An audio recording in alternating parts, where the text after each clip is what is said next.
ఒకసారి ఈ పోస్ట్ చూడండి. ఈరోజు పవన్ కళ్యాణ్ గారు తెలంగాణకు వస్తున్నారు. ఆ 10 ఏళ్ల బాలుడిని చూడ్డానికి వరంగల్‌కి ఈరోజు వస్తున్నారు అని చెప్పేసి స్క్రోలింగ్ అయితా ఉంది అన్ని మీడియా ఛానల్స్‌ల. సరే, అసలు ఈరోజు ఎవరు అడ్డుకుంటామన్నారు? నేను ఎక్కడైనా ప్రకటన చేసినానా? నేను ఎక్కడైనా మెసేజ్ పెట్టినానా? ఎక్కడైనా పోస్ట్ చేసినానా?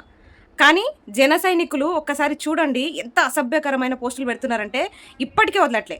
జూన్ 2 అనేది తెలంగాణ ఆవిర్భావ దినోత్సవం. తెలంగాణ రాష్ట్ర ఆవిర్భావ దినోత్సవం. తెలవకపోతే తెలుసుకోండి చరిత్రని. ఆ రోజు సభ పెడతామంటే మేము అడ్డుకుంటామని చెప్పిన ఆ మాట వాస్తవమే. కానీ ఈరోజు ఒక బాలుడిని చూడ్డానికి వస్తున్నాడంటే నేనెందుకు అడ్డుకుంటా? మంచిదే కదా, మంచిదే కదా. చిన్నారి బాలుడి కోరికని తీరుస్తున్నాడంటే మంచిదే కదా. నేను అడ్డుకుంటా అని చెప్పినానా? ఇక్కడ దయచేసి జనసేన అధ్యక్షుడు నాయకులు పవన్ కళ్యాణ్ గారు మీరే చూడండి మీ పాలనా తీరు ఎట్లుంటుందో. మిమ్మల్ని నమ్మి ఓటు ఎట్లేస్తారు ప్రజలు? తెలంగాణ మహిళని ఇంత ఇబ్బంది పెట్టే పోస్టులు పెడుతుంటే ఒక ప్రొఫైల్ అడ్రస్ పెట్టనోడు, ఒక ప్రొఫైల్ పిక్ పెట్టనోడు ఈరోజు నా గురించి అసభ్యంగా పోస్టు పెట్టిండు. అంత ధైర్యం నీకు, నీ ప్రొఫైల్ పెట్టే ధైర్యమే లేదు. అలాంటిది నా తల్లిదండ్రి గురించి నువ్వు మాట్లాడుతున్నావు కదా. నీకు తల్లిదండ్రి లేరా? తల్లిదండ్రి గౌరవం నీకు తెలీదా?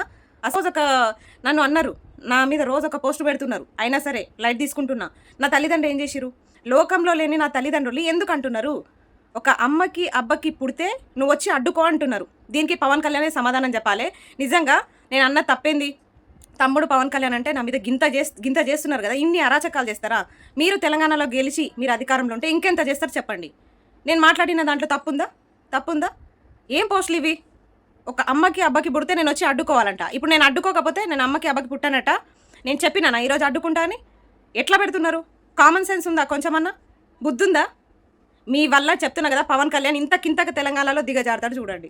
నేను చెప్తున్నా, అసలు జనసేన పతనం తెలంగాణ మహిళతోనే మొదలవుతుంది. అది నాతోనే మొదలవుతుంది. మీరు సోషల్ మీడియాలో పోస్టులు పెట్టడం తప్ప మీరు అంతకు మించి ఏం చేయలేరు. ఏం చేస్తారు? ఒక అమ్మాయిని ఇంత నీచంగా మాట్లాడతారా? నన్ను అన్నారు పడ్డా. నా తల్లిదండ్రులు ఎందుకు అంటున్నారు? వాళ్ళు లోకంలో లేరు. మీకు తల్లిదండ్రులు లేరా? నాశనం అయిపోతారు. మీ జనసేన పార్టీ నాశనం అయిపోతారు చెప్తున్నా. మీ నాశనాన్ని మీరే కొని తెచ్చుకుంటున్నారు. ఇంకా ఇంతకు మించి పెడితే మాత్రం ఇంకా మళ్ళీ ఒక ప్రెస్ మీట్ అవ్వాల్సి వస్తుంది. ఈ అన్ని కామెంట్స్ పైన మళ్ళీ ప్రెస్ మీట్ పెడతాను నేను ఖచ్చితంగా. అప్పుడు ఎవరికి డ్యామేజ్ అవుతుందో మీరే చూసుకోండి.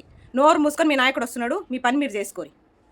వేస్ట్ చిల్లరగాళ్ళు ఉన్నారు ఎక్కడనో, చిల్లరగాళ్ళు.